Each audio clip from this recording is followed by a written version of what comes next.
Hello दोस्तों, welcome to Michael Pathshala and welcome to class 10th chapter first real number. Okay. और जिन किसी बच्चों को लगता है मैथ से डर, तो जुड़िए मेरे साथ, हम बनाएंगे आपको निडर।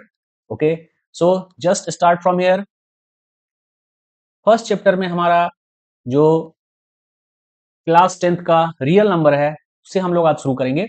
सबसे पहले हम नंबर किसे कहते हैं। Okay, so let's see. Number is, हम जब कभी कुछ काउंट करते हैं तो हमें नंबर की जरूरत होती है। देखो भाई, बहुत सिंपल, एकदम छोटा सा कॉन्सेप्ट। जब भी कभी आप किसी भी चीज को काउंट करोगे तो आपको नंबर की जरूरत पड़ेगी। ठीक है, किसी चीज को मेजर करोगे नंबर की जरूरत पड़ेगी, दैट इज कॉल्ड नंबर। ये सब बच्चों को मालूम है, मालूम है, ऐसे सिखाने का नहीं। ठीक है, तो इस नंबर के इन गणितज्ञों ने अलग अलग एक टाइप का नंबर बता दिया। तो उसमें कुछ टाइप के नंबर का यहाँ पर जिक्र किया गया है, जो कि इस प्रकार से है। सबसे पहले आता है नेचुरल नंबर। नेचुरल नंबर क्या है? जब भी हम काउंट करते हैं तो हमारा काउंटिंग स्टार्ट होता है 1 2 3 4 5 से लेके इनफाइनाइट तक। इनफाइनाइट तक, ये जो इनफाइनाइट तक जो नंबर है, from 1 to infinite, this is called natural number. ठीक है, कॉन्सेप्ट क्लियर? भाई ये कॉन्सेप्ट हमेशा याद रखोगे। जब भी कभी हम काउंटिंग को 1 से लेकर के इनफाइनाइट तक की काउंटिंग करते जाएंगे, वो हमारा नेचुरल नंबर होगा। उसी नेचुरल नंबर में जब हमें या यहां पर हम जीरो ऐड कर देते हैं तो क्या हो जाएगा? Whole number. देखो सिंपल है, यहाँ पे नेचुरल नंबर और होल नंबर दोनों कॉन्सेप्ट क्लियर हो गया। ठीक है, अब आते हैं इंटीजर्स। तो हमारे डे टू डे लाइफ में जब कभी नंबर पॉजिटिव होता है और निगेटिव होता है, that is suppose this is your number line. Okay, number line के हमारा सपोज यहाँ पे जीरो है और इसके जब राइट की तरफ मैं काउंट करता हूँ तो ये पॉजिटिव होगा। Okay, it is positive. और जब मैं लेफ्ट की तरफ काउंट करता हूँ तो ये हमारा क्या हो जाएगा? निगेटिव हो जाएगा।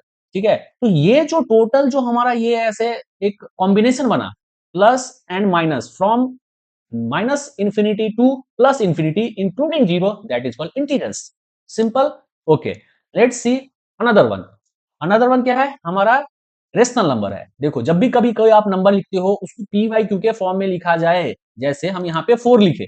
ठीक है, 4/1 तो लिख सकते हैं। सिंपल, किसी भी चीज के डिनोमिनेटर में कुछ नहीं होता तो हमारा 1 तो होता ही है। तो 1 होता है, तो यदि किसी भी नंबर को ऐसे इस फॉर्म में लिखा जाए, यानी पी बाई क्यू के फॉर्म में लिखा जाए, P by Q form is nothing, just उसको मैं न्यूमरेटर और डिनोमिनेटर के फॉर्म में यदि मैं लिख पाऊं, ऐसे नंबर को रेशनल नंबर कहते हैं। दूसरा कंडीशन उसका यह है कि हमारा क्यू जो है, मतलब डिनोमिनेटर जो है, वो जीरो के बराबर नहीं होना चाहिए। Why this is so? Because something by zero, किसी भी नंबर को यदि आप जीरो से डिवाइड देते हो तो क्या हो जाता है? वो इनफाइनाइट हो जाता है। Clear concept? आपने अभी यहां तक 4 चीज सीख लिया। Okay, next one is irrational number. अब ये क्या वाला है भाई? ये एकदम साधारण समझिए, ऐसा कोई नंबर जिसको कि पी बाई क्यू के फॉर्म में नहीं लिखा जाए। पी बाई क्यू के फॉर्म में क्यों नहीं लिखा जा सकता? पी बाई क्यू के फॉर्म में ऐसा कोई नंबर हो सकता है क्या? जैसे मान लो मैं सपोज 3 दे रहा हूँ, 3/1 तो लिख ही सकता हूँ। ऐसा कोई नंबर है क्या? हाँ, नंबर है। क्या नंबर है? सपोज √2। √2 का वैल्यू कितना होता है? √2 का वैल्यू होता है 1.414, और भी बहुत सारा कुछ होता है, 213। ठीक है, और ऐसे ऐसे डॉट डॉट डॉट बहुत सारा। क्या, अब इस बात बताइए मेरे को, जैसे ये नंबर जो है इसको कंप्लीटली मतलब डिवाइड ही नहीं कर पाएंगे। If you will not able to divide it completely, then what will happen? तो भाई इसको पी बाई क्यू के फॉर्म में नहीं लिखा जा पाएगा, और ऐसे नंबर को हम लोग क्या कहेंगे? Irrational number. ठीक है, जैसे √3 का वैल्यू भी क्या होता है? 1.732 अरे बहुत है। ठीक है, ऐसे तो इसको भी आप नहीं लिख पाओगे, क्योंकि यहाँ पे डेसिमल के बाद यदि आप पॉइंट भी हटाओगे तो भी जाएगा। तो √4 को क्या लिखेंगे? लाडले, यहाँ पे √4 को तो आप 2 लिख दोगे ना, तो 2/1 हो जाएगा, but this is rational number. So I hope your concept is clear for this 5 points. Natural number from 1 to infinite, whole number 0 to infinite, integers from minus infinite to plus infinite including with zero, rational number, the number that can be written in the form of p by q and q should not equal to 0. Okay, and next one is irrational number. Irrational number क्या होगा?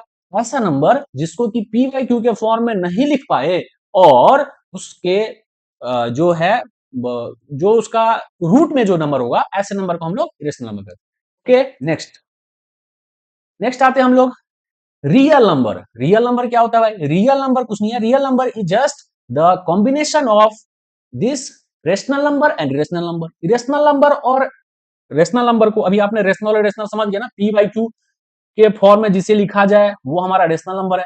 जिसको P by Q के form में नहीं लिखा जाए उसको हम लोग इरेशनल नंबर कहते हैं। ओके, तो ऐसा नंबर कौन सा होता है, ये √3 या रूट में कुछ भी, मतलब रूट में जिसका कंप्लीट रूट नहीं निकल पाए, √5 मान लो, any number that is not in the form of p by q, that is called irrational number. तो इन दोनों नंबर को जो मिला करके बनेगा उसको क्या बोलेंगे, real number. Very concept clear हो रहा है। Okay, next one we will see Euclid's division lemma. ठीक है, अरे भाई सिंपल बात है, यदि मान लो कोई भी नंबर को हम डिवाइड देते हैं तो कैसे पता चलेगा कि हमारा डिवाइड जो है सही है कि नहीं है। तो मान लीजिए कि हमारा a equal to b q plus r. What is a, suppose it is a जो है डिविडियंट है, बी डिविजर है, क्यू क्वोशिएंट है, आर रिमाइंडर है। ओके, अब हम लोग एक एग्जांपल लेते हैं जिससे कि हमारा कॉन्सेप्ट क्लियर हो जाएगा। सपोज मैं 5 से 23 में डिवाइड देता हूं, तो 5 4 जा 20, ओके, रिमाइंडर इज 3। अब कॉन्सेप्ट क्या है, यदि आप इन दोनों को मल्टीप्लाई करते हो, मतलब 5 और 4 को मल्टीप्लाई करते हो और 3 ऐड कर देते हो और हमारा यदि 23 आ जाता है, that means this division is correct, otherwise not. तो हम करके देखते हैं क्या है हमारा, 5 इंटू 4 प्लस 3 यानी 20 प्लस 3 यानी 23, that means this division is right. This can check by any division, आप किसी भी डिवाइड को चेक करने पे आप इसका यूज कर सकते हो कि आपका डिवीजन सही है कि नहीं है। ये बहुत ही बेसिक कॉन्सेप्ट है, इससे बेसिक और कुछ नहीं हो सकता है। आप इस चीज को याद रखिए, यदि इस कॉन्सेप्ट से आप चलेंगे, ठीक है, मेरा और भी आने वाला वीडियो है उसमें हम लोग एचसीएफ और भी आगे चीज पढ़ेंगे। अभी के लिए एक होमवर्क उसे पढ़िए, क्या है, find the quotient and remainder when 45 is divided by 6. Okay, this answer you need to write in the comment box. Okay, we are meeting in the next video. Thank you very much.